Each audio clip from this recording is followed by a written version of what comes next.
Good morning. पिछले class में हम लोगों ने देखा था कि ट्रांस हिमालय और महान हिमालय में क्या अंतर है, इसको अच्छे तरीके से समझा था।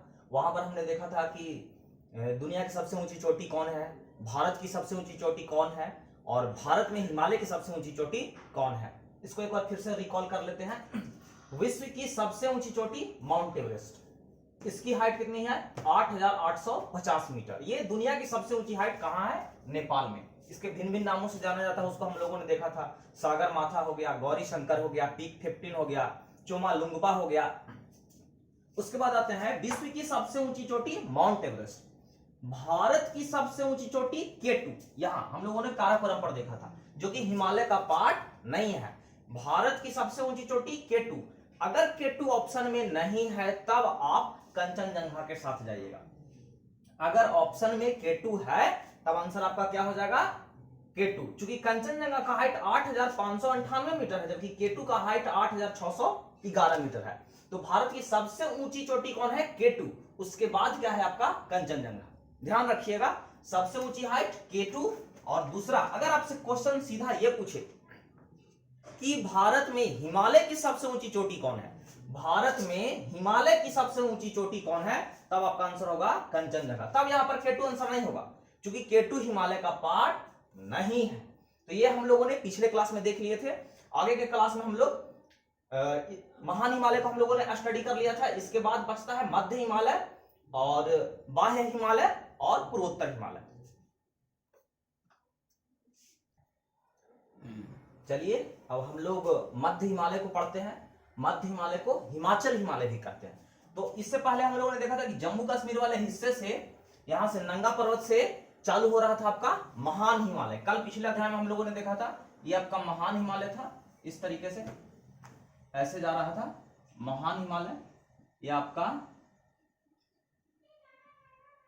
महान हिमालय था। महान हिमालय के ठीक पैरेलल में, महान हिमालय के समानांतर में, इसी नंगा पर्वत वाले हिस्से से ही एक पर्वत श्रेणी या पर्वत श्रृंखला चालू होता है, जिसको हम लोग बोलते थे हिमाचल हिमालय। इसके पैरेलल में यहां से ले लेते हैं और ये देखिए आपका चालू हुआ, ये देखिए, ये मध्य हिमालय है। पहले हम लोगों ने कौन सा देखा? महान हिमालय। उसके बाद ये जो श्रृंखला जा रही है, इसको किस नाम से जानते हैं? मध्य हिमालय या हिमाचल हिमालय। मध्य हिमालय या हिमाचल हिमालय को अलग अलग राज्यों में अलग अलग नाम से जानते हैं। जैसे जम्मू कश्मीर वाले हिस्से में, देखिए जम्मू कश्मीर वाले हिस्से में इसी को क्या कहते हैं? पीर पंचाल श्रेणी। इसको बोलते हैं पीर पंचाल। जम्मू कश्मीर से आगे बढ़ते हैं, हिमाचल में पहुंचेंगे। हिमाचल में इसको क्या बोलते हैं? धौलाधर। हिमाचल वाले हिस्से में इसको क्या बोलते हैं? धौलाधर। सब है किसका भाग? मध्य हिमालय का, धौलाधर। ध्यान रखिएगा। और जब हिमाचल के आगे बढ़ेंगे तो ये वाला हिस्सा कहां है? उत्तराखंड। अब मैप में देखिएगा, ये कौन सा हिस्सा है? उत्तराखंड। उत्तराखंड में इसको नागटिबा या मंसूरी श्रेणी के नाम से जाना जाता है। इसको क्या जानते हैं? मंसूरी श्रेणी या नागटिबा, या इसी को बोलते हैं नागटिबा। और जब हम उत्तराखंड को पार कर जाते हैं, और उत्तराखंड को पार करने के बाद जब हम नेपाल में जाते हैं, तो नेपाल में इसे किस नाम से जानते हैं? नेपाल में इसे महाभारत श्रेणी के नाम से जानते हैं। नेपाल में इसको कौन सा श्रेणी? महाभारत श्रेणी के नाम से जानते हैं, महाभारत। ध्यान रखिएगा, पीर पंचाल श्रेणी जम्मू कश्मीर में, धौलाधर हिमाचल में, नागटिबा या मंसूरी उत्तराखंड में, महाभारत श्रेणी नेपाल में। ये मध्य हिमालय ही है, और मध्य हिमालय को ही हम लोग अलग अलग राज्य में अलग अलग नामों से जान रहे हैं। मध्य हिमालय पर इस वाले क्षेत्र में, जम्मू कश्मीर वाले क्षेत्र में घास पाया जाता है एक विशेष प्रकार का। इस घास को मर्ग कहते हैं। जैसे हम लोगों ने इसको मर्ग कहते हैं, जैसे इसका एग्जांपल है सोनमर्ग, गुलमर्ग, टनमर्ग। ये कहां पर पाया जाता है? जम्मू कश्मीर वाले क्षेत्र में। और उत्तराखंड वाले हिस्से में इस पर जो घास पाया जाता है उसे बुग्याल या प्यार कहते हैं। उसे क्या कहते हैं? बुग्याल या प्यार कहते हैं। तो यहां तक हम लोग देखें, बता दिए। यहां पर हम लोगों ने देखा कि ये महान हिमालय है। महान हिमालय के बाद आपका मध्य हिमालय है। हम पहले क्लास में चर्चा कर चुके हैं कि हिमालय की आकृति कैसी है? सीढ़ीनुमा है। ये इस तरीके से, ये इस तरीके से है। ये बाह्य हिमालय, ये मध्य हिमालय और ये महान हिमालय। अब हमने बताया था कि इसके जो बीच में ये जो स्थान है, ये इसको घाटी कहते हैं। ये दोनों पर्वतों के बीच में जो समतल जगह बचता है, इसी को हम लोग क्या कहते हैं, इसको घाटी कहते हैं। और इस घाटी में बहुत सारे शहर बसे हुए हैं, बहुत सारे शहर बसे हुए हैं, जिसको हिल स्टेशन कहते हैं। यहां पर लोग जाते हैं, घूमते हैं, रहते हैं। जैसे आपका धर्मशाला हो गया, शिमला हो गया, कांगड़ा हो गया, ये सब हिल स्टेशन है। ये सारे के सारे जगह पर्यटन के दृष्टि से काफी उन्नत हो चुके हैं। ये सब पर्यटन की दृष्टि से लोग यहाँ पर पर्यटन के लिए जाते हैं, घूमते हैं।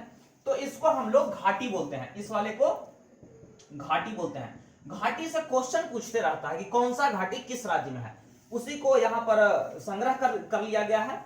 इसी घाटी को सबसे पहले कांगड़ा घाटी, कांगड़ा घाटी किस राज्य में है, हिमाचल प्रदेश, सॉरी हिमाचल प्रदेश, कांगड़ा घाटी। उसके बाद है मालना घाटी, कहां है, हिमाचल प्रदेश। नेक्स्ट कुल्लू घाटी कहां है, हिमाचल प्रदेश। सांगला घाटी कहां है, हिमाचल प्रदेश। पार्वती घाटी कहां है, हिमाचल प्रदेश। चुंबी घाटी कहां है, सिक्किम। युथांग घाटी कहां है, सिक्किम। फूलों की घाटी कहां है, उत्तराखंड।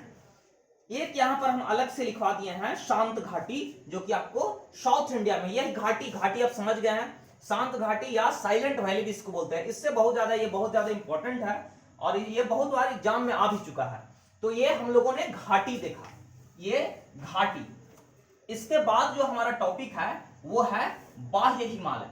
इसको बाह्य हिमालय कहां से लेकर कहां तक है, बाह्य हिमालय पंजाब के, पाकिस्तान में जो पंजाब है, एक तो पंजाब हमारा यहां पर है, ये यहां पे पंजाब है, एक तो पंजाब यहां पे है, और इसका कुछ हिस्सा, पंजाब का हिस्सा पाकिस्तान में चला जाता है, तो इसको भी पंजाब का पाकिस्तान बोलते हैं। तो जो बाह्य हिमालय है आपका, वो पंजाब के पुतवार बेसिन से, पंजाब, ये पंजाब कहां है, पाकिस्तान में, ध्यान रखिएगा ये पाकिस्तान में है। और कहां, पुतवार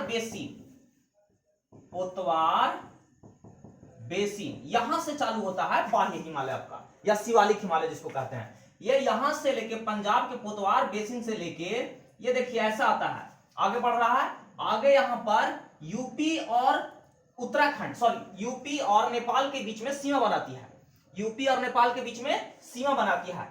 और उसके आगे बिहार और नेपाल के बीच में सीमा बनाती है। और बिहार में एक ऊपर से नदी आती है जिसका नाम है कोसी नदी। यह है आपका कोसी नदी, समझिएगा। ये पाकिस्तान के पंजाब के पुतवार बेसिन से लेके बिहार के कोसी नदी तक, ऐसे ये लगातार है, यहां से लेके कोसी नदी तक ये लगातार है। उसके बाद ये यत्र तत्र आपको बिखरा हुआ मिलता है, उसके बाद ये लगातार नहीं है। हम पहले भी चर्चा कर चुके हैं कि ये जो शिवालिक हिमालय है, या जो हिमालय है, हिमालय की तीनों श्रृंखला, ये इस तरीके से है। इसके पश्चिमी भाग में ये क्या है, पश्चिमी भाग काफी सपाट है, काफी बृहद है, और पूर्वी भाग में तीनों आपस में क्या है, तीनों आपस में मिलता हुआ प्रतीत होता है। यहां पर जैसे जैसे आप पूर्वी हिस्से में जाइएगा, आप इसमें विभेद नहीं कर पाइएगा कि तीनों में से कौन सी श्रृंखला विशाल हिमालय का है, या मध्य हिमालय का है, या शिवालिक का है। तो जैसे जैसे तीनों आगे जाता है, तीनों संकीर्ण होते जाता है। तो बाह्य हिमालय जो है आपका, या शिवालिक हिमालय है आपका, पंजाब के पुतवार बेसिन से लेकर के बिहार के कोसी नदी तक लगातार देखने को मिलता है, और उसके बाद यह यत्र तत्र बिखरा हुआ मिलता है। यहां पर 2 पॉइंट याद रखिएगा। यहां पे देखिए ये यूपी है, आधा हिस्सा में यूपी है, जैसे ऐसे समझिए, ये नेपाल है, और यहां पे ऐसे आपका बिहार है, ये आपका बिहार है, और ये वाला हिस्सा यूपी है, ये वाला हिस्सा आपका यूपी। तो जब ये इधर से जा रहा है आपका शिवालिक, इधर से कौन सा पर्वत जा रहा है, शिवालिक, यहां पे नेपाल और यूपी का सीमा बना रहा है, नेपाल और यूपी का सीमा बना रहा है। जब नेपाल और यूपी का यहां पर सीमा बना रहा है, यहां पर इस हिमालय को बोलते हैं चूरिया मुरिया की पहाड़ी, चूरिया मुरिया की पहाड़ी, समझिएगा। ये इसका लोकल नाम है, कभी कभी पूछ देगा कि चूरिया मुरिया की पहाड़ी कहां है। अगर ऑप्शन में यूपी है तब यूपी मारिए, कभी कभी ये ऑप्शन में यूपी नहीं रहता, आपको ऑप्शन में क्या दे देगा, नेपाल दे देगा। तो यानी कि दोनों को सीमा बना रहा है ना, इसका कुछ हिस्सा नेपाल में भी चला जाता है, तो इसका आंसर फिर वहां पर क्या हो जाता है, अगर यूपी नहीं है तो फिर क्या आंसर हो जाएगा, नेपाल। और नेपाल से जैसे ही आगे बढ़ता है या बिहार में बढ़ जाता है, बिहार वाले हिस्से में सीमा बना रहा है, बिहार और नेपाल के बीच में, तब बिहार और नेपाल में जब ये सीमा बना रहा है ये वाले हिस्से में, तो यहां पर इसको क्या बोलते हैं, माउंट सोमेश्वर की पहाड़ी, यहां पर क्या बोलते हैं, सोमेश्वर की पहाड़ी समझिएगा। ये बिहार और नेपाल का सीमा बना रहा है, यहाँ पे बिहार और नेपाल का, यहाँ पे बिहार और नेपाल का सीमा बना रहा है। ये इतना नेपाल दिखाए हैं, ये नेपाल, इधर यूपी था, इधर बिहार, यहाँ बिहार और नेपाल का सीमा बना रहा है, बिहार और नेपाल का सीमा, तब इसको क्या कहते हैं, सोमेश्वर की पहाड़ी। अगर आपसे प्रश्न पूछता है कि बिहार की सबसे ऊंची चोटी कौन है, तो बिहार की सबसे ऊंची चोटी है शिवालिक का ही भाग है, और इसको हम लोग किस नाम से जानते हैं, माउंट सोमेश्वर। इसको किस नाम से जानते हैं, माउंट सोमेश्वर या सोमेश्वर की पहाड़ी। ये कहां पड़ता है, ये आपको पश्चिमी चंपारण में इस वाले हिस्से में है माउंट सोमेश्वर।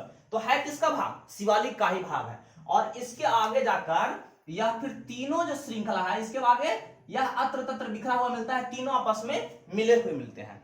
तो ये हिमालय था। अच्छा, शिवालिक हम लोगों ने सबसे पहले महान हिमालय देखा, महान हिमालय के बाद मध्य हिमालय देखा, मध्य हिमालय के बाद बाह्य हिमालय या शिवालिक हिमालय। हिमालय की लंबाई लगभग 2400 किलोमीटर ये सबका था। उसमें सबसे ज्यादा ऊंचाई किसका है, महान हिमालय का, उसके बाद कम हाइट किसका है, मध्य हिमालय का, उससे भी कम हाइट किसका है, बाह्य हिमालय का। इसके बाद हम लोग देखेंगे पूर्वोत्तर हिमालय। ये जो यहां पर आकर के ये तीनों हिमालय अपने इस तरीके से पश्चिमी हिस्से में मुड़ जाते हैं। तो आगे हम लोग इसका ध्यान करते हैं, पूर्वोत्तर हिमालय का। आइए हम लोग पूर्वोत्तर हिमालय को देखते हैं। ये पूर्वोत्तर हिमालय का मैप है। हमने बताया था कि हिमालय जैसे जैसे पश्चिम से पूर्व की ओर जाती है, पूर्वी भाग में यह संकीर्ण होते गया है, नैरो होते गया है। और यहाँ पर तीनों को विभेद करना कि महान हिमालय कौन है, मध्य हिमालय कौन है और बाह्य हिमालय कौन है, ये अलग अलग करना मुश्किल हो जाता है। लेकिन यहाँ पर इन पहाड़ियों का जो लोकल नाम दिया गया है, यहाँ से आपको प्रश्न पूछते रहता है, उन पहाड़ियों का हम नाम को अध्ययन करते हैं। जैसे ये ऊपर वाला हिस्सा अरुणाचल प्रदेश है, तो अरुणाचल प्रदेश में यहाँ पर एक पहाड़ी है जिसका नाम है डफला। क्या नाम है, डफला। डफला से जब आगे बढ़िएगा, ये वाला ये है आपका डफला। डफला से आगे बढ़िएगा तब आपको मिलेगा मीरी। तब ये अरुणाचल प्रदेश में, ये दोनों अरुणाचल प्रदेश। अरुणाचल प्रदेश में जब आगे बढ़िएगा तब आपको मिलेगा एबोर। सबसे पहले डफला, मीरी, अबोर। यहां पर देखिए कॉर्नर पर जो इस तरीके से टिल्ट हो रहा है, यहां पर जो आपको है ये है आपका मिसमी। कौन सा पहाड़ी है, मिसमी। ये अरुणाचल प्रदेश। अरुणाचल प्रदेश के जब आप इस तरीके से हिमालय यहां पर इस तरीके से टिल्ट हो जाता है, तब इसको हम किस पहाड़ के नाम से जानते हैं, पटकोई बूम। ये कई बार एग्जाम में आ चुका है कि पटकोई बूम श्रृंखला या पटकोई बूम पहाड़ी किस राज्य में है। आंसर क्या हो जाएगा, अरुणाचल प्रदेश। अरुणाचल प्रदेश के जब नीचे आइएगा तब नागालैंड। हिमालय यहां पर जाके ऐसे मुड़ जाता है। तो ये आप इस वाले हिस्से में देखिए, नागालैंड में इसको हम क्या कहते हैं, नागा हिल। बहुत आसान है याद करना। और इस पूरे नागा हिल पर ही एक जो सबसे ऊंची चोटी है उसका नाम है माउंट सारामती। देखिए ये क्वेश्चन याद रखिएगा, पूछता है कि पूरे पूर्वोत्तर भारत का सबसे ऊंची चोटी कौन है। आंसर क्या हो जाएगा, माउंट सारामती। है कहां, नागालैंड में। नागालैंड के जब आगे बढ़ेंगे तब इसको मणिपुर में क्या कहते हैं, मनी हिल। बहुत आसान है, मनी हिल। इसी को लामटोम हिल भी कहते हैं, कहीं कहीं इसको लुसाई पहाड़ी भी कहते हैं। मणिपुर के आगे बढ़िएगा मिजोरम। मिजोरम में इसको क्या कहते हैं, मिजो हिल। एक प्रश्न और याद रखिएगा कि मिजोरम के ही दक्षिणी भाग में इसको क्या कहते हैं, ब्लू माउंटेन। मिजोरम के ही दक्षिणी भाग में इसको क्या कहते हैं, ब्लू माउंटेन। और मिजोरम के बाद जब यह आगे बढ़ता है पर्वत, तब आ जाता है म्यांमार में। आप मैप में देखिएगा कहां जाता है, म्यांमार में। और म्यांमार में इसी को क्या नाम दिया गया है, अराकान योम पर्वत। अराकान योम पर्वत ये कहां है, म्यांमार में। म्यांमार, भारत की सीमा यहां तक थी, उसके नीचे म्यांमार चालू रहता है। तो ये ध्यान रखिएगा कि अराकान, ये भी प्रश्न आ चुका है एग्जाम में कि अराकानियम पर्वत कहां है। आंसर क्या हो जाएगा, हिमालय का ही पार्ट है। कहां है, म्यांमार में। अब देखिए यहां पे मेघालय है, मेघालय, ये मेघालय है। मेघालय में 3 पहाड़ी श्रृंखला है। एक का नाम है गारो, दूसरे का नाम है खासी और तीसरे का नाम है जयंतिया। याद रखिएगा कि ये जो गारो, खासी, जयंतिया ये सब जनजाति है। ये सब मैक्सिमम जनजाति के नाम पर वहां के पहाड़ों का नामकरण किया गया है। गारो, खासी, जयंतिया वहां के लोकल जनजाति है, और जिस क्षेत्र में रहते हैं उस पहाड़ का नाम गारो रख दिया गया। जिस क्षेत्र में खासी जनजाति रहते हैं उसका नाम खासी पहाड़ी रख दिया गया। जिस क्षेत्र में जयंतिया जनजाति रहती है उसको जयंतिया पहाड़ी नाम रख दिया गया। ध्यान रखने वाली बात है कि ये जो डफला, मीरी, अबोर, मिसमी, पटकोई गुम, नागा हिल, मनी हिल, मिजो हिल, ब्लू माउंटेन या अराकानयम पर्वत, ये सभी पर्वत हिमालय के पार्ट हैं। लेकिन ये जो मेघालय वाला हिस्सा है, ये देखिए भारत का मैप आप ऐसे देखिएगा यहां से, ये जो मेघालय वाला हिस्सा है, तो मेघालय में जो गारो खासी जयंतिया है ये हिमालय का पार्ट नहीं है। जब हम आगे बताएंगे विंध्याचल पर्वत, तो ये विंध्याचल पर्वत नीचे से जा रहा है और विंध्याचल का ही अगला विस्तार है, ये विंध्याचल का विस्तार है। ये हिमालय ऊपर से आ रहा है, हिमालय इस तरीके से आ रहा है, जबकि ये वाला जो मेघालय वाला पहाड़ी है ये किसका विस्तार है? विंध्याचल का। जब विंध्याचल हम लोग पढ़ेंगे तो वहां पर अच्छे से समझेंगे। यहां पर देखिए मिकिर पहाड़ी है, मिकिर पहाड़ी ये असम वाला हिस्सा है, ये असम है, तो मिकिर कहां हो जाएगा? असम, और इसका कुछ विस्तार नागालैंड में भी चला जाएगा, असम और नागालैंड। उसके बाद यहां पर बोरल है, बोरल पहाड़ी देखिए 3 राज्यों में है, असम, उसके बाद मणिपुर और उसके बाद नागालैंड, ये इसका विस्तार 3 राज्यों में है। तो ये था पूर्वोत्तर भारत, ये था आपका मेघालय। मेघालय की सबसे ऊंची चोटी, पूरे पूर्वोत्तर भारत की अगर सबसे ऊंची चोटी पूछेगा तब हो जाएगा क्या? माउंट सारामती। और मेघालय की इसकी सबसे ऊंची चोटी हो जाएगा आपको माउंट नोकरेक। माउंट नोकरेक किसकी सबसे ऊंची चोटी है? मेघालय की, मेघालय की। अगर इससे पहले हम लोग देख रहे थे उत्तराखंड की भी एक छूट गया था, उत्तराखंड की सबसे ऊंची चोटी नंदा देवी है, उत्तराखंड की सबसे ऊंची चोटी नंदा देवी है। तो ये हम लोगों ने हिमालय का अध्ययन किया। हिमालय का कुछ और भी वर्गीकरण है, नदियों के आधार पर वर्गीकरण है, उसको समझते हैं। अभी तक हम लोगों ने हिमालय पर्वत का भिन्न भिन्न प्रकार से देखा कि बृहद हिमालय क्या है, महान हिमालय क्या है, या मध्य हिमालय क्या है, शिवालिक हिमालय क्या है। ये भौगोलिक हम लोगों ने इसका अध्ययन कर रहे थे। हिमालय को ही नदियों के आधार पर वर्गीकरण किया गया है। एक भूगोलवेता रहे जिनका नाम था सिडनी बुराड। क्या नाम था? Sydney Burrard. इन्होंने हिमालय को नदियों के आधार पर वर्गीकरण किया है। नदियों के आधार पर कैसे वर्गीकरण किया है सो समझते हैं। हम लोगों ने देखा कि हिमालय, महान हिमालय यहां से लेकर के ये महान हिमालय था, उसके नीचे से मध्य हिमालय था और उसके नीचे से बाह्य हिमालय था, बाह्य शिवालिक हिमालय। ये यहां पर इधर जाते जाते तीनों आपस में, लगभग तीनों आपस में ऐसा लगता है कि तीनों आपस में क्या है? मिला हुआ है, या ऐसे तीनों आपस में मिलता हुआ प्रतीत होता है। अब यहां पर इन लोगों, सिडनी बुराड महोदय ने क्या किया है कि नदियों के आधार पर बांटा है। देखिए यहां से लद्दाख वाले हिस्से से, सॉरी लद्दाख नहीं, तिब्बत वाले हिस्से से, तिब्बत की तरफ से एक नदी आती है, ये इस तरीके से, इस नदी का नाम है, और यहां पर हिमालय को काटते हुई पाकिस्तान में चली जाती है। ये इस तरीके से काटती हुई कहां चली जाती है? पाकिस्तान में। इस नदी का नाम है सिंधु नदी। तो ये हिमालय को ऊपर से काट रही, हिमालय के ऊपर वाले हिस्से से सिंधु नदी। और इधर से ही आती है, तिब्बत वाले हिस्से से एक नदी आती है जो हिमाचल प्रदेश से प्रवेश करती है इस तरीके से, और ये भी बाद में जाकर सिंधु की सहायक बन जाती है। इसका नाम है सतलज नदी। सबसे पहले ऊपर से कौन नदी आई? सिंधु नदी। उसके बाद कौन सी नदी आ रही है? सतलज नदी। हम बताए थे सीमा विवाद में कि उत्तराखंड और नेपाल के बीच में यहां पर एक नदी सीमा बनाती है, इसका नाम है काली नदी। ये कौन सी नदी है? काली नदी। 3 नदी देखा। उसके बाद बिहार वाले हिस्से में यहां पर एक नदी आती है, सिक्किम और बिहार वाले हिस्से में, इसका नाम है तीस्ता नदी। और यहां से आपने देखा कि इधर से एक नदी आती है और यहां पर हिमालय को काटते हुए ये इधर आ जाती है, इसका नाम था ब्रह्मपुत्रा नदी। सबसे पहले सिंधु, सिंधु के बाद सतलज, सतलज के बाद काली, काली के बाद तीस्ता, तीस्ता के बाद ब्रह्मपुत्रा। लिख देना है सिंधु, ये नीचे सतलज, ये वाली नदी कौन है? सतलज। ये नदी कौन है? काली। और ये कौन है? तीस्ता। और ये नदी कौन है? ब्रह्मपुत्रा, ब्रह्मपुत्रा नदी। अब इन्होंने नदियों के आधार पर वर्गीकरण किया। कैसे नदियों के आधार पर वर्गीकरण किया? एक हिमालय को इस तरीके से एक रेंज माने, और इन्होंने कहा कि जो नदी सिंधु और सतलज के बीच में है उसका इन्होंने नाम दिया पंजाब हिमालय या कश्मीर हिमालय। आपसे प्रश्न पूछेगा कि पंजाब हिमालय या कश्मीर हिमालय किन दो नदियों के बीच में बात है? आंसर क्या हो जाएगा? सिंधु नदी और सतलज नदी। देखिए ये सिंधु और सतलज के बीच में जो हिमालय का हिस्सा है इसको इन्होंने नाम दिया पंजाब या कश्मीर हिमालय।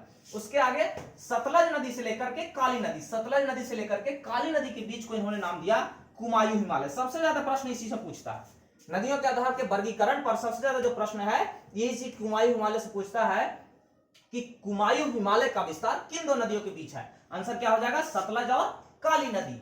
आगे बढ़ते हैं, काली और तीस्ता नदी। काली नदी, ये देखिए काली नदी ऊपर में लिखे हैं और तीस्ता नीचे लिखे हैं, तीस्ता। काली नदी और तीस्ता नदी के बीच में जो हिमालय है उसका नाम दिया नेपाल हिमालय। और नेक्स्ट है तीस्ता नदी और ब्रह्मपुत्रा नदी। तीस्ता नदी और ब्रह्मपुत्रा नदी, इसका इन्होंने नाम दिया असम हिमालय। ये कौन किए, सिडनी बुराड़ महोदय। नदियों के आधार पर ये वर्गीकरण था।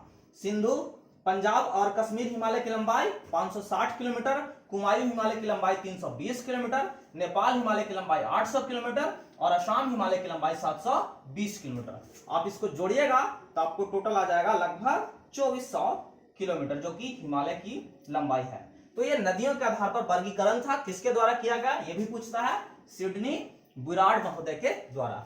तो ये हम लोगों ने हिमालय का बृहद अध्ययन किया। अगर आपको हिमालय ठीक लगता है तो आप वीडियो को लाइक करिएगा, शेयर करिए और सब्सक्राइब करिए। नेक्स्ट वीडियो में हम लोग पढ़ेंगे अरावली पर्वत। धन्यवाद।